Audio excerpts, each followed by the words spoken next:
A big renovation project for taking care of older folks. It costs $30,000. But wait, what's happening? That's the house of my wife's parents, isn't it? A man on the phone claims to be married to my wife's estranged sister. The talk is all confusing, so it seems like my sister-in-law might be planning something. My name's Martha, and I'm 56 years old. I stay at home. My kids, a son and a daughter, are grown-ups now and don't live with us anymore. It's just me, my husband, and his parents living together. We all get along well, which is nice because I lost my own parents when I was young. My husband and I were supposed to live with his parents when we got married, but my mother-in-law, who had a tough time with her own mother-in-law, had the house changed so we could have our own space. Even though we share the house, we each have our own private area. That's probably why we get along so well. My husband still works during the day, so I spend a lot of time with my in-laws. One day, while my father-in-law was busy on the farm, I was getting lunch ready in the kitchen.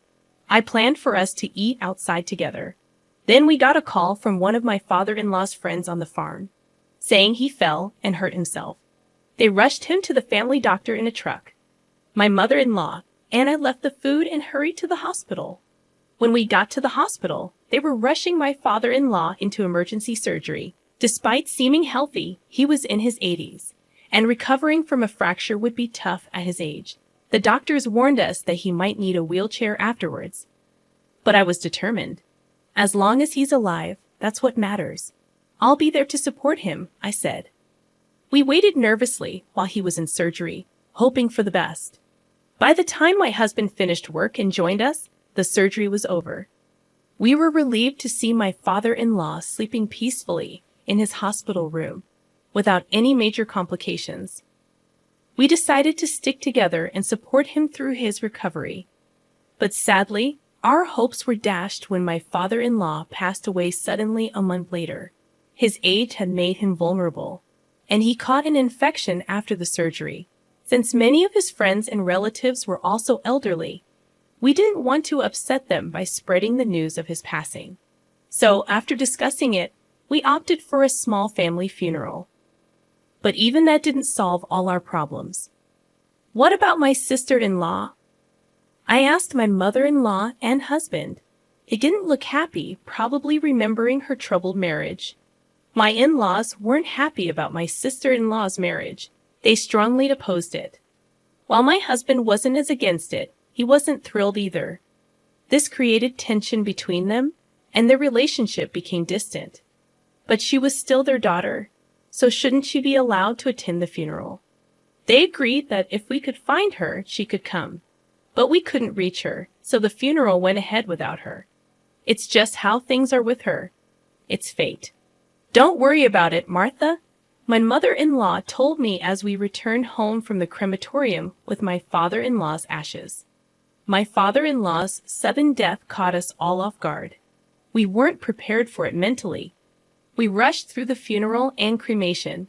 We held his ashes, lit incense, and spent the next few days feeling lost. It's easier when my husband is here. We can talk and support each other. But when he's at work, I can't bear being alone in the quiet house, so I go to my mother-in-law's room. I know my mother-in-law is going through even more pain and sadness than I am. After all, she lost her husband suddenly, someone she had been with for so many years. So even though it's hard, I try to act cheerful around her. But my mother-in-law was more accepting of the situation. I thought I'd be in this state for the next 49 days. But yes, we can go through his things later. But you know, I'm already over 80, my mother-in-law said. You look so young for your age, mother-in-law, I replied. Not being sick often, she'd mentioned that the only time she was ever in the hospital was when she gave birth.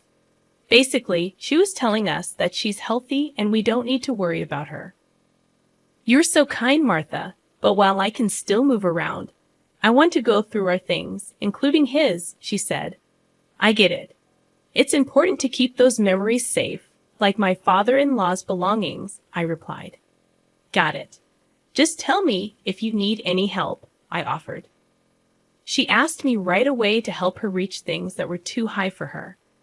As we looked at old photos of my father-in-law, my mother-in-law happily talked about their younger days, sharing stories about their trips and adventures. I listened closely, nodding along. The phone rang, breaking the quiet of the room. Since my mother-in-law doesn't use a smartphone, the landline is her main way of communicating. I wonder who's calling. Only a few people usually call, and they're all close friends who know what's been going on, I thought. It could be important. I'll get it, I said, realizing it would be easier for me to answer than for my mother-in-law, who had been mentioning how hard it was getting for her to move around. I quickly answered the phone by the entrance, and a man I didn't recognize greeted me politely. He said he was my sister-in-law's husband, but I'd never met him before, so I wasn't sure if he was really who he claimed to be. As I listened, I started to wonder if this was some kind of scam targeting older people. Then he said, "I want to talk to you about the home renovation for caregiving, but my father-in-law had already passed away. Why was he bringing up caregiving renovations now? Did he get the wrong house?" "No, my mother-in-law didn't need that level of care." "Excuse me, but are you sure you have the right house?" I asked cautiously. The man claiming to be my sister-in-law's husband mentioned her maiden name, which matched my husband's family. So there was no mistake that this was their family home. Plus, the name matched my sister-in-law's. "It's true that the woman you mentioned is my husband's sister. Thank you for believing me." With all the trouble our marriage has caused, I was worried I had made a bad impression again, the man said. I wasn't sure why my in-laws were so against my sister-in-law's marriage, but I didn't get a bad impression from this man at all. In fact, he seemed very humble and sincere. My brother-in-law explained that he heard the caregiving renovation would cost around $30,000. He felt bad for any trouble he may have caused and wanted to make up for it. He planned to pay the $30,000, but couldn't get the money ready by the deadline. He called to ask if we could possibly wait and extend the payment deadline. It's awkward to let him explain everything before saying this, but since he spoke with such passion, I failed to convey the truth. I thought to myself, "Thanks for being polite. Now, about the extension, just hold on a sec," I said, then turned to my mother-in-law. "When did you find out about the changes to caregiving?" I asked her. "My father-in-law was really healthy and was working on the farm until recently," she said. "So you didn't need any caregiving help at all?" I double-checked. "No, not at all. Wait, are you talking about the past?" she realized. "Yes, my father-in-law died. We buried him and cremated him recently," I told him. "I understand. Well." I could imagine him getting flustered on the phone. He must be confused because of what his wife told him and what actually happened. I had planned to stay like this until the 49th day, but yes, we can go through his things later. But you know, mother-in-law, I'm already over 80. You seem much younger than 80, mother-in-law. She rarely got sick. She'd mentioned that the only time she went to the hospital was to give birth. Basically, she was saying she's healthy and we don't need to worry about her. You're thoughtful, Martha, but as long as I can still move around, I want to organize my stuff, and his too. I get it. I don't want anyone else going through my father-in-law's things and memories either. Got it. Just tell me if you need a hand, I said. She quickly asked me to assist her in reaching things that were too high for her. While we were sorting through old photos of my father-in-law, my mother-in-law joyfully recalled memories of their younger years, recounting tales of their travels and adventures. I listened closely, nodding in agreement when the landline rang. Since my mother-in-law doesn't have a smartphone, the landline is her primary way of communicating. I wonder who that could be, I remarked. There were only a few people who usually called, and they were all close friends who knew our situation. I thought they might avoid calling if they knew, but it could be an emergency. I decided to answer it. It was better for me to move rather than make my mother-in-law, who had been mentioning how hard it was to sit and stand, get up. So I quickly picked up the phone near the entrance. A man's voice I didn't recognize greeted me. He introduced himself as my sister-in-law's husband, speaking very politely. However, I had never met him before. I wasn't sure if he really was who he claimed to be. As I listened, wondering if this was some new scam targeting elderly people, he said, "I want to talk to you about the home renovation for caregiving. My father-in-law had already passed away. Why was he bringing up caregiving renovations now? Did he mistake my mother-in-law for someone else?" "No, she didn't need that level of care." "Excuse me, but are you sure you have the right house?" I asked. This is my wife's family home, right?" The man claiming to be my sister-in-law's husband mentioned her maiden name. It did match my husband's family, and there was no doubt this was their home. Plus, the name matched my sister-in-law's. "It's true that the woman you mentioned is my husband's sister." "Thank goodness. Thank you for believing me. With all the trouble our marriage has caused, I was worried I had made a bad impression again. I don't understand why my in-laws were so against my sister-in-law's marriage, but I don't feel any negativity towards this man. In fact, he seems really humble and sincere. According to my brother-in-law, he heard that the cost of caregiving renovations would be around $30,000. He wants to do his best to make up for any inconvenience he may have caused. He shared all this with me, seeming genuinely honest. I asked him how the story about my father-in-law needing care came up. He brought it up a few years back. At first, he seemed to be sending a fixed amount every month to help with caregiving expenses. But it was clear that neither my father-in-law nor mother-in-law had heard anything about it. If they had known, my mother-in-law would have invited him to the funeral, he explained. Her mother was thankful and said it helped, so I thought maybe I was slowly being forgiven. But if she was forgiving you, wouldn't she have talked to you about it? I questioned. That's right. What's more, the amount of money he sent each year kept going up. He was sending more money every month, thinking we had requested extra help. But we didn't remember asking for anything like that.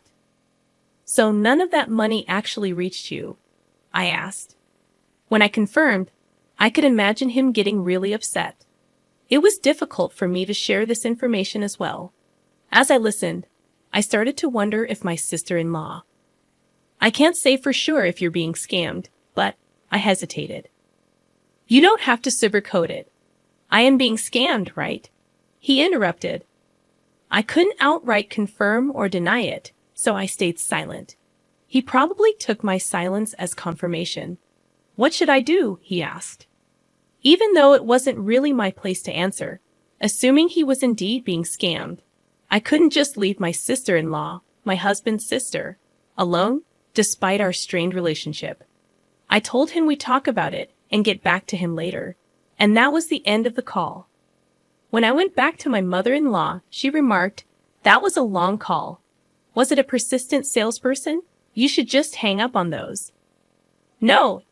It was a man claiming to be my sister-in-law's husband, I replied. I then told my mother-in-law about the conversation. She was shaking with anger as she listened, and her fury only intensified afterward. What kind of person is she, using her father as an excuse to ask her husband for money? She exclaimed. It seemed that my sister-in-law had a history of being irresponsible with money, buying expensive things she couldn't afford with her allowance or earnings from part-time jobs. Her behavior seemed very suspicious. When she wanted to marry, her partner was a man with a significantly high income and a lot of pre-existing wealth, which made her parents strongly against the marriage. Their opposition wasn't for my sister-in-law's sake, but because of her partner. Afterward, we decided to wait at the house of the person responsible, along with her husband, for her to come back home. I couldn't recall the last time I saw my sister-in-law. When she decided to date her then boyfriend with marriage in mind, she introduced him to her parents and brother. There was some uproar about her marriage, but since I wasn't yet part of the family, I didn't attend. So this would be my first meeting with my sister-in-law's husband. From what I gathered over the phone, he seemed sincere and pleasant. I had heard he earned well, but he didn't seem to live extravagantly. It seemed he was trying to live modestly. However, if one of the reasons for this was my sister-in-law's deception, It must be a mix of complicated emotions. Meeting my sister-in-law again after many years. My sister-in-law, who never expected her mother to be at her home, was so surprised that her eyes widened as she stood frozen. The impression I had of my sister-in-law was of someone who liked flashy things, but the sister-in-law in front of me was excessively flashy and lacked any sense of style, which was hard to watch. The three of us had agreed beforehand to go along with my sister-in-law's story. Initially, we decided not to bring up the fact that she was lying. It's been a while. I'm glad to see you're doing well, I said kindly. When my sister-in-law was suddenly spoken to with kindness, she stammered in response to her mother. She probably thought her lies had been found out and that she was going to be scolded, but she seemed confused by the unexpected kindness. I wanted to see your face after all this time. Have you been doing well? Her mother continued. We didn't tell her the truth about her father's passing and kept up the pretense that he was still alive. I also apologized for not staying in touch and gave a suitable greeting. My sister-in-law humbly said she was glad her mother seemed well and that she had been worried about her. However, she didn't mention her father. It would be awful if the conversation turned to him, and the topic of caregiving expenses slipped out of my husband's mouth. It seemed my husband and she had met before, but it seemed her lies hadn't been exposed. She probably thought she could get away with it and not get caught. Your mom looks happy. It seems you two are getting along well as a couple, my mother-in-law said happily. She hoped my sister-in-law would have a change of heart and start repaying her husband bit by bit. The idea was to shower her with praise in hopes of encouraging her to change her behavior. Somehow, my sister-in-law got carried away and told my mother-in-law that she would support her if she ever needed caregiving, even saying not to worry about money. It's surprising she could say such things in front of her husband, who had been supporting her out of goodwill, I thought. We expressed our gratitude and left that day. My sister-in-law was acting strange, asking for a lot of money. We suspected she was using it for herself. We didn't know where all the $30,000 went, so we hired a private investigator to check her money situation. The money meant for taking care of someone each month was actually being used by her for herself. But it turned out she was also spending a lot of money on a guy she really liked at a club, trying to make him the best. She was spending too much, buying expensive things and getting into debt she couldn't pay back. The guy she liked owed a lot of money to, around $30,000. When my sister-in-law's husband found out, he got really mad. He decided he couldn't ignore it anymore. He made plans while she was away with the guy she liked, not knowing anything about what was going on. My sister-in-law came back home after a few days and found that her house was totally empty. There wasn't any furniture or anything belonging to her left. She started to panic and tried to call her husband, but he didn't pick up. So she called me instead. At first, she was really upset, but when I mentioned her trip with the guy she liked, she suddenly became quiet. She didn't ask how I knew about it because then she would have to admit what she did. Now it was my turn to tell her everything without giving her a chance to argue back. I can't believe you thought you could get away with this and took advantage of everyone. You betrayed your mother, your husband, and now it's hard to see anyone wanting to help you. I told her firmly.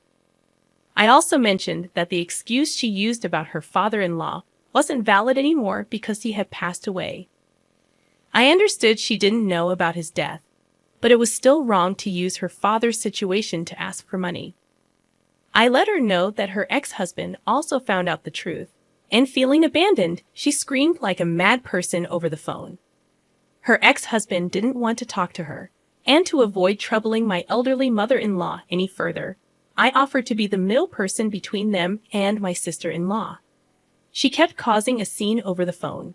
It was kind of sad to see her like this, not even realizing her father had passed away and still using him as an excuse. She might feel sorry for it later, but it's too late now. I gave her one final message. Your ex-husband plans to ask for all the money back that you gave to the guy at the club. You'll have to find a way to pay off the $30,000 debt on your own. Later, she got legal documents from a lawyer. She wanted to talk to her husband about it, but he refused. He was really angry and didn't want anything to do with his ex-wife, even for legal stuff. Without any agreement, my sister-in-law had to live on a tight budget and work hard. She couldn't afford to spend money at the club anymore, and the guy she liked stopped paying attention to her, leaving her with just the big debt she owed. Sometimes scary debt collectors would come around.